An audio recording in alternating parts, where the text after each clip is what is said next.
దేవుడు అనేటువంటి వాడు ప్రకాశించువాడు. సంస్కృతంలో దివ్యతి ఇతిహద్దేవ అన్నారు. దేవుడు అనేటువంటి వాడు ఎవరు? ప్రకాశించాలి.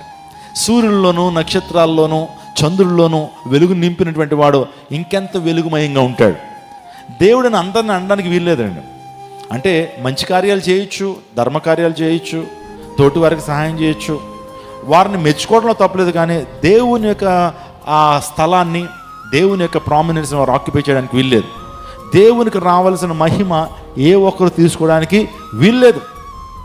దేవుడు అనేటువంటి వాడు ప్రకాశించువాడు. అందులో బట్టి సమీపింపరాని తేజస్సునందు అమరత్వం కలిగినటువంటి వాడు దేవుడు. సూర్యునిలో వెలుగు నింపినటువంటి వాడైనా, వెలుగు కలుగును గాక అని పలికినటువంటి వాడైనా ఎంత వెలుగుమయడో మీరు ఆలోచించేయండి. అందులో బట్టి దేవుడిని ఏమంటారంటే కోటి సూర్యుల తేజస్సు కంటే ఇంకా ఎక్కువ మించినటువంటి తేజస్సు కలిగినటువంటి వాడు దేవుడు.